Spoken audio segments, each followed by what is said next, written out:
राधे राधे दोस्तों, हमारा चैनल श्री जी माधुरी में आप सभी का स्वागत है। वैशाख मास महात्म्य कथा अध्याय 10 की कथा कहेंगे। आप लोग इसे सुनिएगा। भगवान विष्णु माँ लक्ष्मी की कृपा आप लोगों पर सदैव बनी रहे। पिछले वीडियो में वैशाख मास महात्म्य की अध्याय 1 से लेके अध्याय 9 तक कथा कही है, उसको भी आप लोग सुन लें। आप लोगों का प्यार ऐसा ही मिलता रहे। राधा रानी की कृपा आप लोगों पर सदैव बनी रहे। वैशाख मास महात्म्य की कथा अध्याय 10 की प्रारंभ करेंगे। मैं थल बोला कि हे ब्रह्मन, आपने कामदेव की स्त्री रति का चरित्र वर्णन किया है और जैसे देवताओं को बताया है, जो अशून्य शयन का व्रत धारण किया वह मैंने सुना। अवश्य व्रत के धारण करने की विधि का वर्णन कीजिए। इसमें क्या दान करना चाहिए, इसकी विधि क्या है, पूजन की क्या विधि है और उसका फल क्या है। हे भूदेव, यह सब मेरे सामने कहिएगा। इन बातों की जानने को मेरी बड़ी अभिलाषा है। यह सुन के श्रुतदेव कहने लगे, हे राजन, यह व्रत महापापों का नाश करता है। इसका नाम अशून्य शयन व्रत है। अशून्य शयन व्रत है। इसका विधान श्री हरि भगवान ने लक्ष्मी जी से कहा था। वह यह सब मैं तुम्हें सुनाता हूँ। इस व्रत के करने से देवताओं के देवता श्याम वर्ण लक्ष्मीपति जगन्नाथ संपूर्ण पापों के नाश करता प्रसन्न हो जाते हैं। हे राजन, इस पापनाशक के व्रत को किए बिना जो ग्रस्त धर्म में प्रवृत्त हो जाते हैं, उनका सब करना निष्फल होता है। हे महीपते, श्रवण शुक्ला द्वितीया के दिन इस अशून्य शयन नाम के सर्वोत्तम व्रत को धारण करें। चातुर्मास में ही वश्यान्न भोजन करें। फिर चातुर्मास व्यतीत होने पर सम्यक पारायण करें। भोजन आदि चारों प्रकार के भोजन करें। फिर किसी ब्राह्मण को उपाहन देवें। सोने अथवा चांदी की मनोहर मूर्ति बनवावें।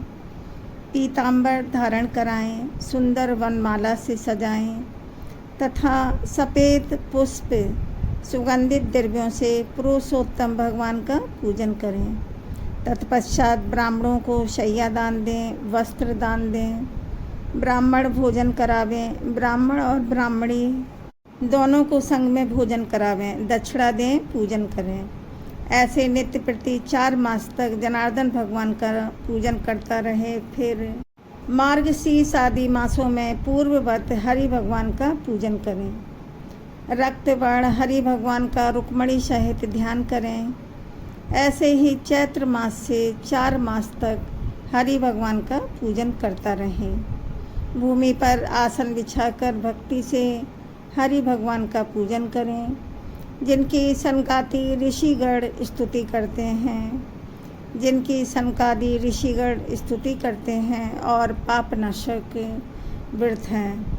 इस व्रत को आषाढ़ की द्वितीया के दिन समाप्त करें। उस दिन अष्टाक्षर ओम नमो नारायणा इस मंत्र से हवन करें। मार्गशीर्ष आदि मासों में पारणों के दिन भगवान विष्णु गायत्री नारायणाय विद्महे इस मंत्र से हवन करें और चैत्रादि मासों में सहस्त्रशीर्ष इस पुरुष सूक्त के मंत्र से हवन करें। पंचामृत, खीर, घृतपक, मालपुआ भोग के लिए करावें। उसे प्रतिमा के सन्मुख निवेदन करें। पिछले भगवान लक्ष्मी नारायण को स्नान करावें। बीच में भगवान श्री कृष्ण महाराज की सोने की प्रतिमा दें। अंत में वाराह की चांदी की प्रतिमा दान करें। फिर केशव आदि नाम से ब्राह्मणों को भोजन कराकर श्रद्धा के अनुसार 2 वस्त्र दें। अलंकार आदि से पूजन करके घी मालपुआ उपायनार्थ ब्राह्मणों को निर्मित 12वें दिन दान में दें। फिर पूर्व कल्पित प्रतिमा को संपूर्ण अलंकारों से आभूषित करके आचार्य को दें और शैया को संकल्प करें।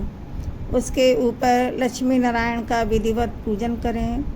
कांसे के पात्र दें दान में।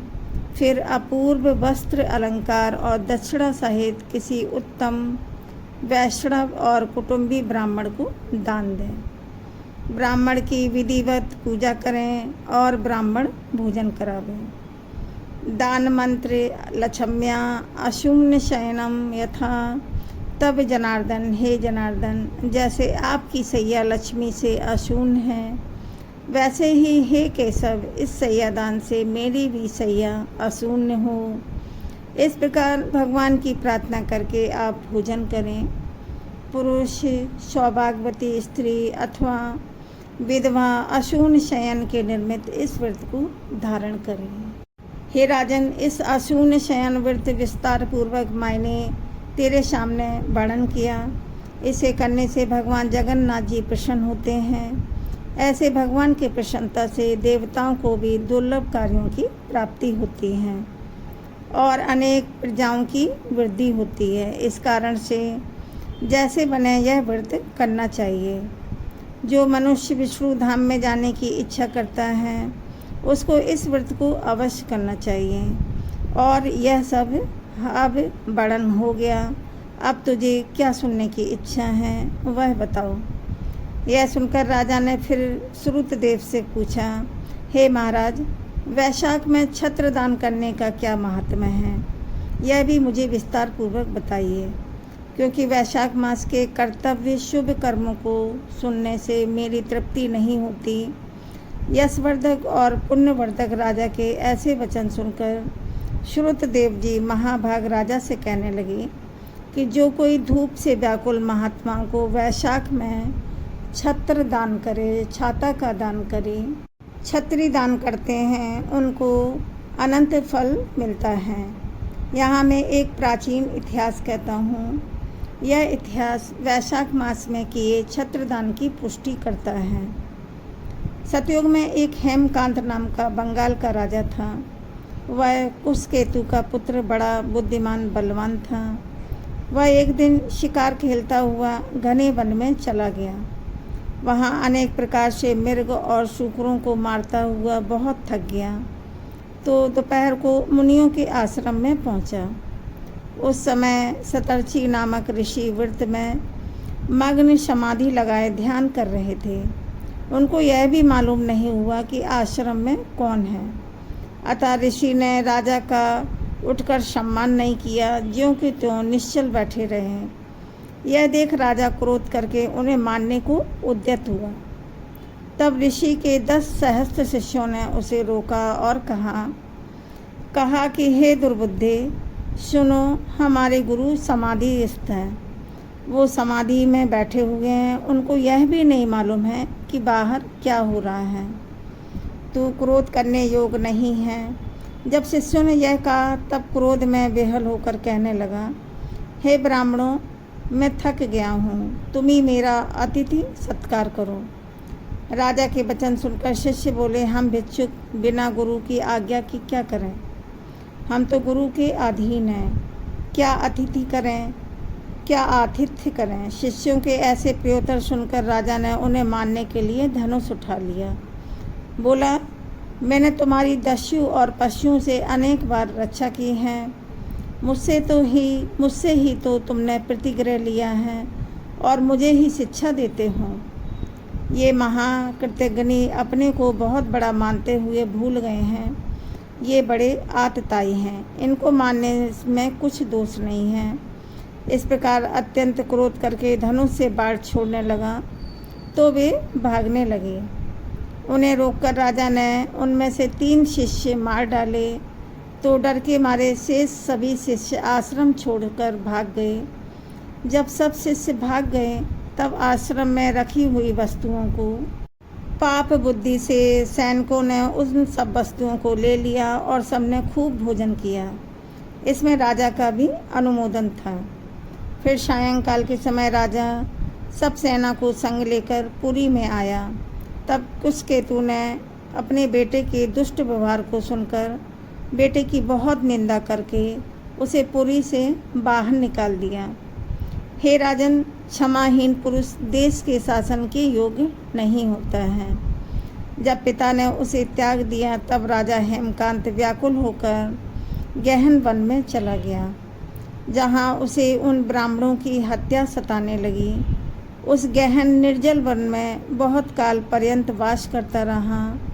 जीव जंतुओं को मार मार कर पेट भरने लगा।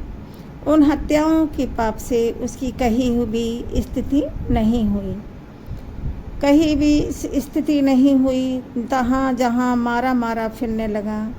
ऐसे उस दुरा आत्मा के 28 वर्ष व्यतीत हो गए। एक दिन तीर्थ यात्रा करते करते त्रिचित नामक मुनि वैशाख महीने में दोपहर के समय उस वन में चले गए। वह मनुष्य धूप से व्याकुल हो रहे थे, तृषा के मारे पीड़ित हो रहे थे। कहीं वृक्षहीन स्थान में वह ऋषि मूर्छित होकर गिर पड़े।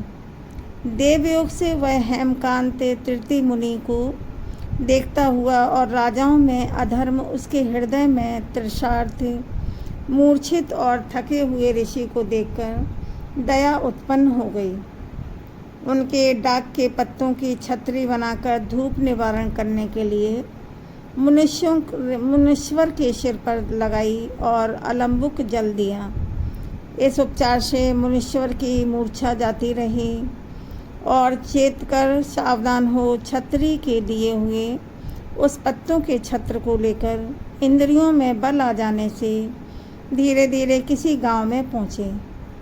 इसी पुण्य के प्रभाव से उनकी 300 ब्रह्म हत्याएं क्षण भर में दूर हो गई। तो हेमकांत को बड़ा विस्मय हुआ, काफ़ी आश्चर्य हुआ। जो बहुधा प्राणियों को कुछ देता था, उसकी हत्या कैसे दूर हो गई? किसने दूर कर दी? कहाँ गई और क्या हेतु है? इस प्रकार ब्रह्म हत्याओं से मुक्त होने की चिंता करने लगा। जब राजा इसी अज्ञात में पड़ा था, तब उस वनवासी महात्मा हेमकांत को लेने यम के दूत आए और उसका प्राण नष्ट करने के लिए संग्रहणी रोग उत्पन्न किया। जब वह प्राणों के वियोग में व्याकुल हुआ, तब उसे 3 पुरुष दिखाई देने लगे। बड़े बड़े भयंकर यमदूत, जिनके सिर पर बाल ऊंचे खड़े थे, राजा को डराने लगे। 64 तब अपने कर्मों को सोचता हुआ राजा मौन साध गया। तब उसी छत्रदान के प्रभाव से वह विष्णु भगवान का स्मरण करने लगा। 64 तो विष्णु भगवान ने अपने महामंत्री विश्वसेना को आज्ञा दी कि तुम जल्दी जाकर यमदूतों को रोको और वैशाख मास के धर्म में निरंतर हेमकांत की रक्षा करो। यह निष्पाप है, मेरा भक्त है तथा मेरे कहे हुए वाक्यों से इसके पिता के पुर में जाकर इसके पिता कुशकेतु से कहो कि यह तेरा पुत्र सब धर्मों से हीन तथा ब्रह्मचार्य आदि से रहित है, परंतु वैशाख मास के धर्मनिरत होने से मेरा प्यारा है, इसमें कोई संशय नहीं है। तेरे पुत्र ने बड़े पाप किए हैं, परंतु उसने धूप से व्याकुल मुनि की रक्षा की है। अतः वैशाख में छत्रदान करने से यह निसंदेह निष्पाप हो गया है तथा उसी पुण्य के प्रभाव से यह शांत, जितेंद्रीय और चिरंजीव हो गया है। अब शूरता, उदारता आदि गुणों में तेरे समान हो गया है। अतएव तू इसे राज्य का भार सौंप दे, यह बलवान है। कुशकेतु राजा से यह भी कहना कि वह विष्णु भगवान की आज्ञा है राजा को इस प्रकार समझा बुझाकर हेमकांत को पिता के पास पहुंचाकर मेरे पास आ जाओ। भगवान की ऐसी आज्ञा पाकर महाबली विश्वसेना यमदूतों को भगाकर हेमकांत के पास पहुंचा और उसके शरीर को हाथ से स्पर्श किया। भगवान के पार्षद के स्पर्श करते ही उसकी सब व्याधि दूर हो गई। फिर विश्वसेना हेमकांत को अपने संग लेकर नगर को गया, जिसे देखकर कुशकेतु को बड़ा आश्चर्य हुआ और भक्तिपूर्वक सिर झुकाकर पृथ्वी में गिरकर दंडवत करके भगवान के पार्षदों को घर के भीतर ले गया। तथा अनेक प्रकार के स्तोत्रों से स्तुति करके अनेक उपचारों से पूजन किया। तब विश्वसेना प्रसन्न होकर बोला, हेमकांत को आगे करके जो बात विष्णु भगवान ने कही थी वह उससे सब यही सुनते ही कुशकेतु ने अपने पुत्र को राज्य शासन पर बैठा दिया और आप विश्वसेना की आज्ञा के अनुसार अपनी स्त्री सहित तप करने के लिए वन में चला गया। और विश्वसेना हेमकांत को अनुमंत्रण करके तथा धन्यवाद देकर भगवान विष्णु के पास स्योतद्वीप को चला गया। तब राजा हेमकांत वैशाख मास में कहे हुए शुभ धर्मों को करता हुआ प्रतिवर्ष ऐसे ही धर्म करता रहा। जिससे विष्णु भगवान प्रसन्न हुए, ब्राह्मणों में भक्ति करने लगा। धर्म के मार्ग में स्थित शांत दंत जितेंद्रिय, संपूर्ण जीवों पर दयालु, संपूर्ण यज्ञों में दीक्षित, सर्व शर्म पित्यों से युक्त, पुत्र पौत्रादि से संपन्न होता हुआ फिर संपूर्ण भोगों को भोग कर विष्णु लोक को चला गया। वैशाख मास के धर्मों से अधिक कोई धर्म नहीं है। ये धर्म सुखपूर्वक होता है और इनके करने में पुण्य भी बहुत है। ये धर्म पाप रूपी ईंधन को जलाने के लिए अग्नि के समान है। सुलभ यह सुलभ तथा धर्म अर्थ काम मोक्ष रूप पुरुषार्थ चतुष्टय का दाता है। बोलो भगवान विष्णु माता लक्ष्मी माता की जय। वैशाख मास महात्म्य अध्याय 10 की कथा का समापन हुआ। कल अध्याय 11 वैशाख मास महात्म्य की कथा कहेंगे। आप लोग इसे अवश्य सुनिएगा। वीडियो को लाइक करें, शेयर करें, चैनल को सब्सक्राइब करें। राधे राधे दोस्तों।